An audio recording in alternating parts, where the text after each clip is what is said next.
Understanding your clinical trial results. Part 1. Objective response. If you go to a cancer clinic for treatment of a solid tumor, your doctor will tell you how you're doing based on their own interpretation of your test results and symptoms. They might consider things like how your tumor has changed in size over time, whether there are any new tumors, whether the cancer has spread to other parts of the body, changes in your symptoms, or quality of life, and what the tumor cells look like under a microscope. Exactly how they view your response to treatment can be subjective.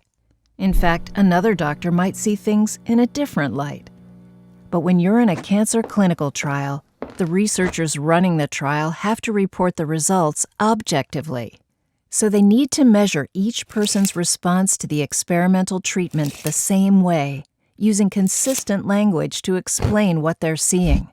To help make sure the researchers all report their results the same way, they follow a set of guidelines to gauge the progress or response of each of the trial participants.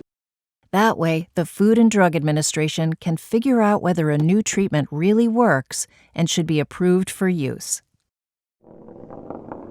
Part 2. Response Evaluation Criteria in Solid Tumors, RECIST. For cancers involving solid tumors, RECIST criteria are often used to determine how well a patient responds to an experimental treatment in a clinical trial. RECIST, or Response Evaluation Criteria in Solid Tumors, looks at whether a patient's tumor has disappeared, shrunk, stayed about the same size, or gotten bigger. The patient's doctor measures the tumor using CT scans, MRI images, or PET scans taken before and after treatment. Based on these measurements, researchers can objectively report how each patient responded to a study treatment. Part 3. Response to Therapy.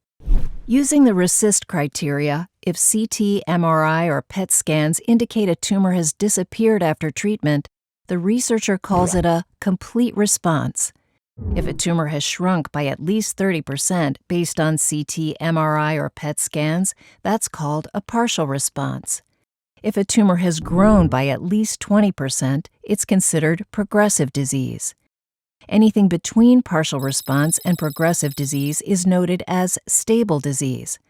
Let's take a closer look at what each of these responses really mean. While patients who have a complete response to therapy tend to have more positive results, a complete response to a cancer treatment does not mean the cancer has been cured, that the cancer will not reoccur, or that the patient will live longer. Patients who have a partial response to a cancer treatment tend to have better results than patients who get worse or whose tumor increases in size.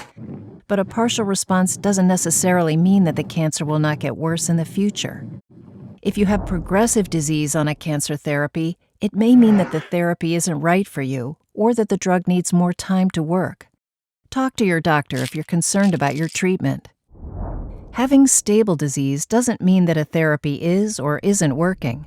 The tumor may have slightly increased in size. It's also possible that the tumor shrunk slightly or was prevented from growing or spreading to another part of the body. Patients who have a partial response or stable disease as a result of a cancer treatment may experience some benefits, but it can be hard to know for sure whether a treatment is having an effect on your cancer. Talk to your doctor if you have any questions about your current therapy. One way to figure out if a cancer therapy really works is to see if it increases the survival time of patients in one or more clinical trials. It can sometimes take a while to see just how long a therapy may increase survival, so the FDA allows pharmaceutical companies to use other markers. Two of these markers for survival are response rate and progression-free survival. The response rate is the percent of patients in a trial who experienced a complete response plus those who experienced a partial response. Progression-free survival is the length of time during and after the cancer treatment that a patient lives with the disease but doesn't get worse.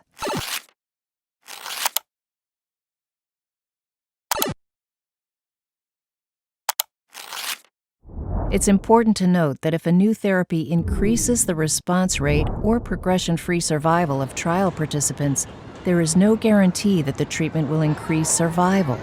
And while the RECIST criteria only focuses on changes in tumor size, other factors like symptom relief, prevention of spread, length of survival, and quality of life may be just as important. Always talk to your doctor about your condition, how you're feeling, and how you're responding to treatment. A message from Incyte Corporation in collaboration with the Cholangiocarcinoma Foundation and Target Cancer Foundation. You and your doctor are a team in your care. This video is for informational purposes only and is not intended to be a substitute for medical advice. Talk with your doctor to decide the right course of treatment for you.